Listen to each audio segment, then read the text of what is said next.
Hello everyone. तो आज हम करेंगे अपना lecture number 2 for the descriptive mains exam of the Haryana assistant professor exam के लिए। कल हमने किए थे अपने 9 पार्ट डिस्कस किए थे एक क्वेश्चन के, और आज हम डिस्कस करेंगे उसी चैप्टर के अगले 5 क्वेश्चंस को। तो चलिए शुरू करते हैं हम आज की वीडियो को। तो जी आज का हमारा पहला क्वेश्चन है कि हमको एक्सप्लेन करना है, इसी ऊपर कुछ एक रिएक्शंस हम इस चैप्टर के एंड में करेंगे। तो अभी जो थ्योरेटिकल क्वेश्चन है मैं वो कवर करती हूँ, और बाद में जितनी भी रिएक्शंस हैं वो सब हम इस चैप्टर के एंड में करेंगे, ठीक है।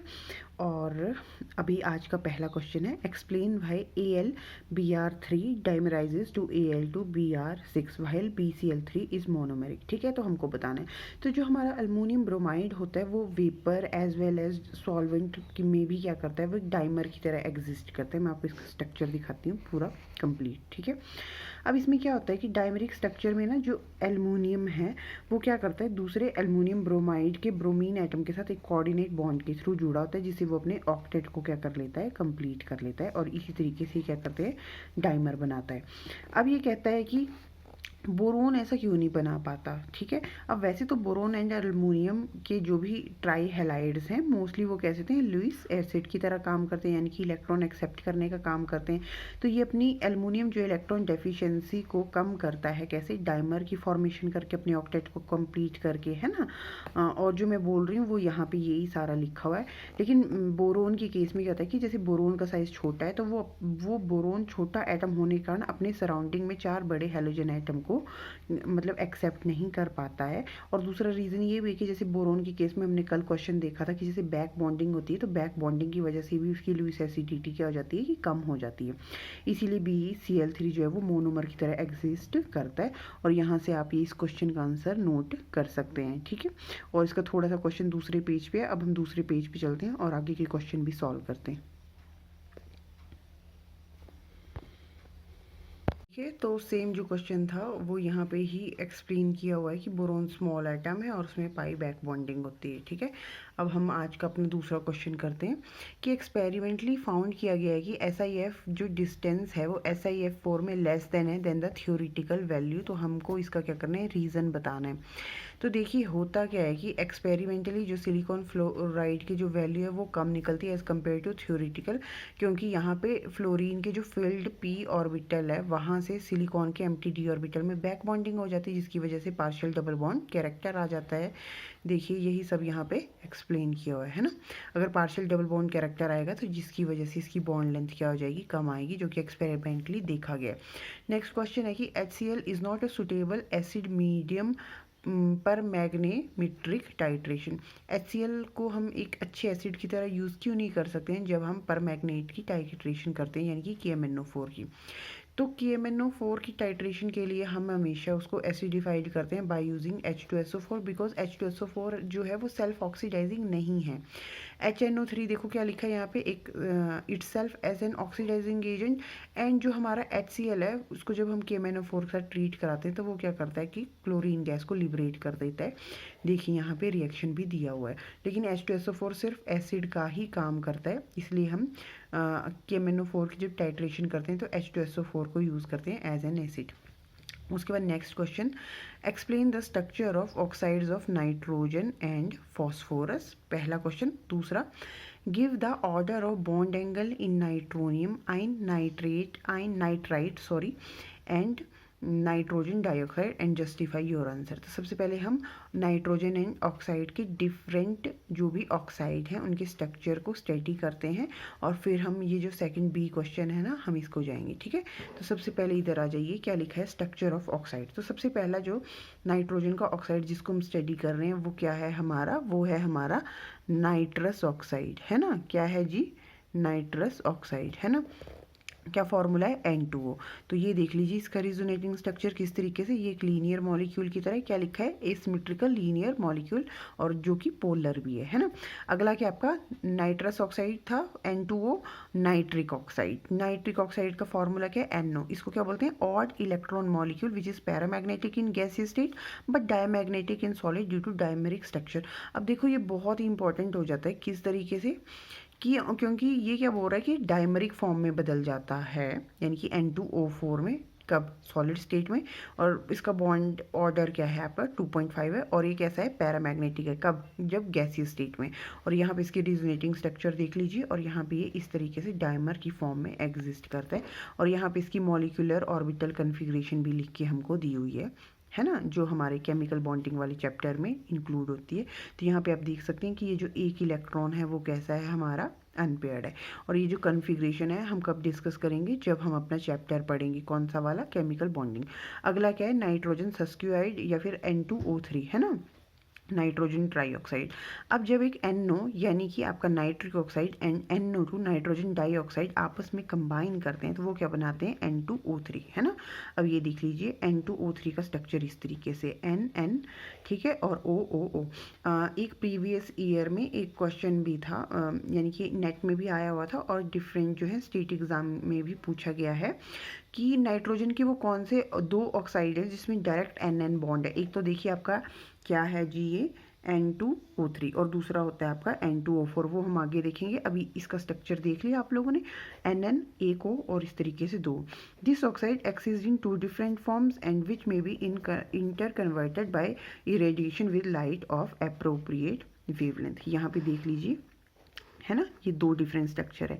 ये आपका सिमेट्रिक स्ट्रक्चर है और ये कैसा है, सिमेट्रिक स्ट्रक्चर है। इसमें नाइट्रोजन जो है वो बीच में है, और यहाँ पे क्या है, मतलब 2 नाइट्रोजन के बीच में एज ए ब्रिजिंग काम कर रहा है ना। और यहाँ पे देख लीजिए एसिमेट्रिक स्ट्रक्चर, और ये हो गया सिमेट्रिक स्ट्रक्चर। अब हम करते हैं NO2 और N2O5 को discuss. Nitrogen dioxide NO2 is obtained as a brown liquid and on cooling it becomes colorless solid due to dimerization, है ना। NO2 जो कि कैसा है, ब्राउन पैरामैग्नेटिक लिक्विड है और डायमराइज होके N2O4 में कन्वर्ट हो जाता है। NO2 कैसा है, ऑड इलेक्ट्रॉन एंगुलर मॉलिक्यूल है विद बॉन्ड एंगल 132, ठीक है। एंड यहाँ पर क्या है अगला आपका N2O4, है ना, N2O4 का स्ट्रक्चर। इसमें भी जैसे मैंने कहा आपको कि नाइट्रोजन का क्या है कि डायरेक्ट बॉन्ड है ना, तो हमसे पूछ लिया जाता है। तो हमने क्या देखा, एक था हमारा N2O3 और N2O4 ही ऐसे 2 नाइट्रोजन के ऑक्साइड्स हैं जिसमें नाइट्रोजन का क्या है, डायरेक्ट बॉन्ड है। And next is your nitrogen pentoxide N2O5। तो सॉलिड N2O5 जो है आयनिक है, जो कि NO2+ एंड NO3 नेगेटिव की फॉर्म में एग्जिस्ट करता है। अब आप देखिए कितना इंपॉर्टेंट है जो भी हम अभी पढ़ रहे हैं। एक तो हमको ये मेंस में काम आएगा ही आएगा, लेकिन हमको पता है कि हमारे ऑब्जेक्टिव यानी कि जैसे 1 लाइन वाले जो हमारे क्वेश्चन टेस्ट होते हैं ना, बाकी सारे जितने भी नेट गेट सेट हो गए उसमें पूछता है ना वो कई बार कि सॉलिड N2O कैसा है, आयोनिक है, कोविलेंट है, किस नेचर का है, और NO2+ NO3 नेगेटिव फॉर्म में एग्जिस्ट करता है। तो हमको ये सारी चीज़ें क्या है, मालूम होनी चाहिए। तो थ्योरी पेपर से हमारे मतलब अभी जो हम पढ़ रहे हैं इससे हमारे वो कॉन्सेप्ट भी क्लियर होते जाएंगे।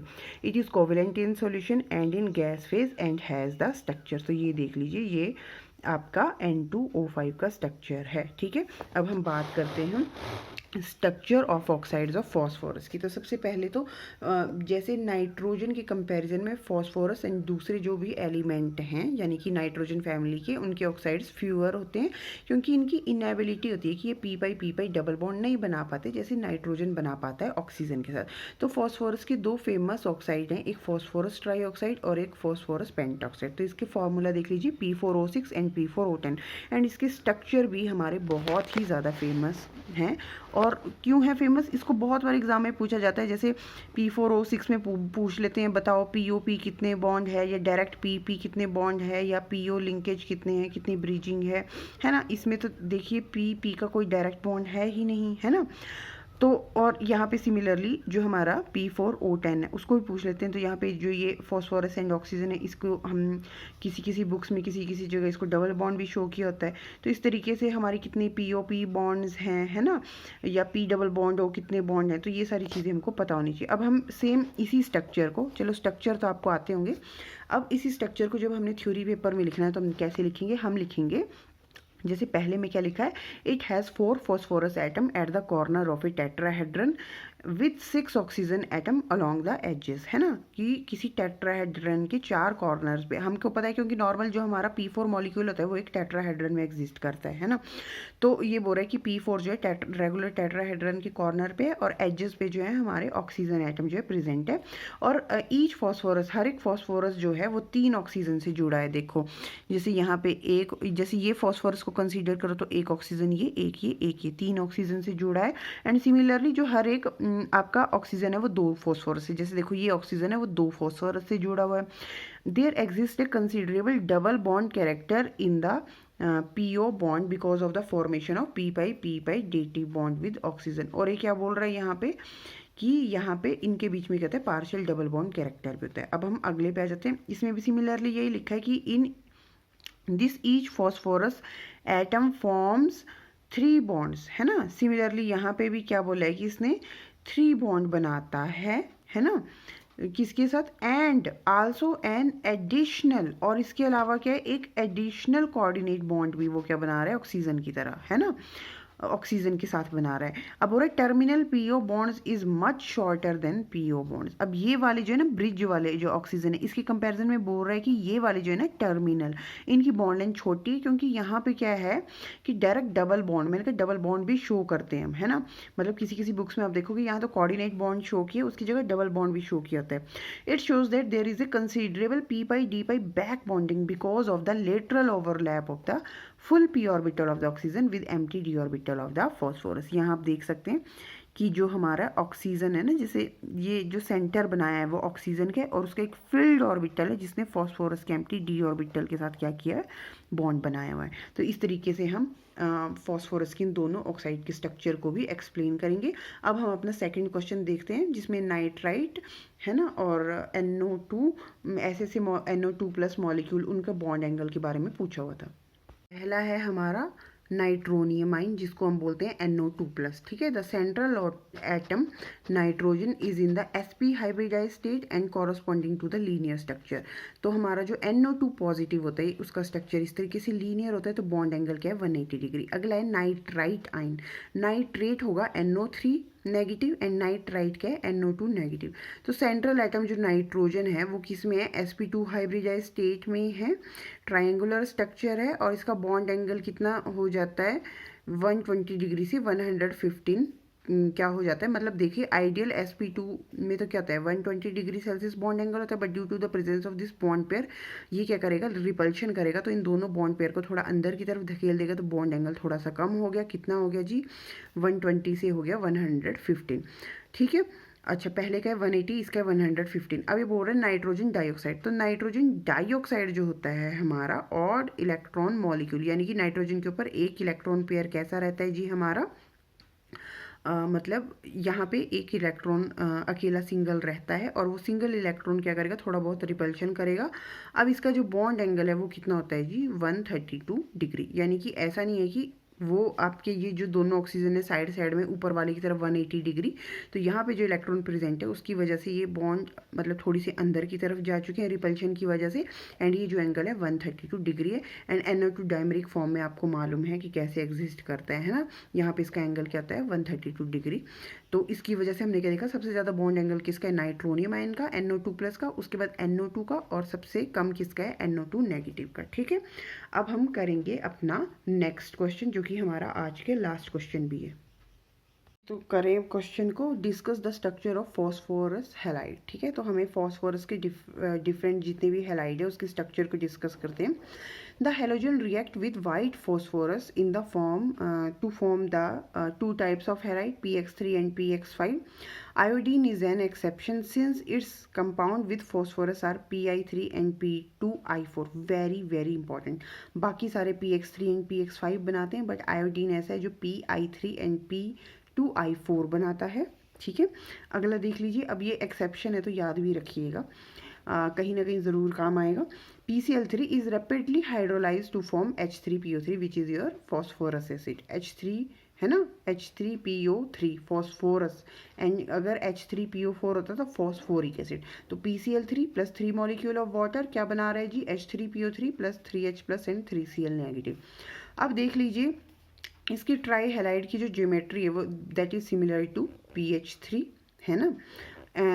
And PH3 has the XPX bond angle is 102 degree, जबकि NH3 में कितना होता है 107 होता है। अब ये 102 क्यों? क्योंकि ये एक ड्रैगो कंपाउंड है। ड्रैगो कंपाउंड का मतलब क्या है कि ये आइडियल मतलब ये हाइब्रिडाइजेशन को फॉलो नहीं करें जैसे आइडियली NH3 की sp3 हाइब्रिडाइजेशन होती है ना। अगर ये ड्रैगो कंपाउंड है तो इसका ड्रैगो कंपाउंड होने की वजह से इसका बॉन्ड एंगल 90 डिग्री होना चाहिए था, लेकिन हाँ यहाँ पर जैसे कि लोन पेयर भी है और रिपल्शन की वजह से इसका बॉन्ड एंगल जो है वो किस में कन्वर्ट हो जाता है 102 डिग्री सेल्सियस में। और वैसे इसका स्ट्रक्चर सिमिलर है किसकी तरह, NH3 की तरह मिलता जुलता ही है ना, पिरामिडल ज्योमेट्री टाइप। जैसे यहाँ पे लोन पेयर आ गया 3 बॉन्ड पेयर इस तरीके से। उसके बाद जो हमारा दूसरा है PCl5, यहाँ पे देख लीजिए ट्राइगनल बाइपिरामिडल ज्योमेट्री है एंड विद हाइब्रिडाइजेशन sp3d, है ना। यहाँ पे भी हाइब्रिडाइजेशन लिखी हुई है sp3 हाइब्रिडाइजेशन, बट एक्चुअल में जैसे हमको मालूम है कि इसकी क्या होता है, ये एक ड्रैगो कंपाउंड है ना, यानी कि PH3 ड्रैगो कंपाउंड है। PCl3 तो चलिए sp3 हाइब्रिडाइजेशन को फॉलो करें। एक्चुअली यहाँ PH3 लिखा था तो मैंने उसके अकॉर्डिंगली बता दिया था। अब यहाँ पे क्या है sp3d हाइब्रिडाइजेशन ट्राइगनल बाइपिरामिडल। तो क्या बोल रहा है, in the vapour phase the pentahalide PF5 PCl5 and PBr are discrete, यानी कि इनकी ट्राइगनल बाइपिरामिडल ज्योमेट्री ही होती है। Very very important. Each PCl bond is sigma bonded by sp3d, है ना, and p overlap their d orbital used in sp3d is 3d z square। Very very important, कभी exam में पूछ लेते हैं कि कौन सा d ऑर्बिटल यूज होता है जब हम sp3d हाइब्रिडाइजेशन के ड्यूरेशन, ठीक है, तो कौन सा होता है dz स्क्वायर। अच्छा इसमें क्या बोला, ये जो 3 बॉन्ड है ना Cl Cl Cl जो ट्राइंगुलर फेस में है, इनका बॉन्ड एंगल 120 डिग्री होता है, और जबकि ये जो अपवर्ड एंड लोअर जो बाई पिरामिडल बोलते हैं जिसको ये दो, ये क्या है 90 डिग्री के थ्रू जुड़े हैं। अब ये बोल रहा है कि सॉलिड फेस में क्या होता है, किसी एग्जाम में क्वेश्चन आया था कि सॉलिड स्टेट में PCl5 कैसे एग्जिस्ट करता है। तो एक आयनिक सॉलिड है, यानी कि PCl4 positive and PCl6 negative की फॉर्म में एग्जिस्ट करता है, और इनकी स्ट्रक्चर कुछ इस तरीके से। PCl4 का स्ट्रक्चर जी ये है, एंड PCl6 का क्या है ऑक्टाहेड्रल स्ट्रक्चर, और इसका क्या है टेट्राहेड्रल स्ट्रक्चर है, ठीक है। तो ये हमने देख लिया, और ये भी क्या है इंपॉर्टेंट है, एग्जाम में आने वाला क्वेश्चन है कि वेपर फेज में तो PCl5 यानी कि ट्राइगनल बाइपिरामिडल ज्योमेट्री को ही एग्जिबिट करता है, लेकिन सॉलिड स्टेट में ये एक आयनिक कंपाउंड की तरह बिहेव करता है। PCl4 positive cation and PCl6 negative anion की फॉर्म में, जिसका टेट्राहेड्रल एंड ऑक्टाहेड्रल स्ट्रक्चर होता है। तो आज हमने इन क्वेश्चन को डिस्कस किया। नेक्स्ट लेक्चर में हम बाकी के क्वेश्चन करेंगे। अभी हम धीरे धीरे कम क्वेश्चन कर रहे हैं क्योंकि हम दूसरे की भी तैयारी कर रहे होंगे, आई होप आप लोग। लेकिन जैसे ही आपका एग्ज़ाम कंप्लीट हो जाएगा तो हम क्या करेंगे कि जैसे आपका जून मंथ स्टार्ट होगा तो हम क्या करेंगे कि पूरे जून में शेड्यूल करेंगे कि आपको पूरा सिलेबस करवा दिया जाए, और जुलाई में फर्दर रिवीजन करके आप 13 जुलाई को अपना मेंस का एग्ज़ाम दे दो। Thank you so much, I hope you like the video.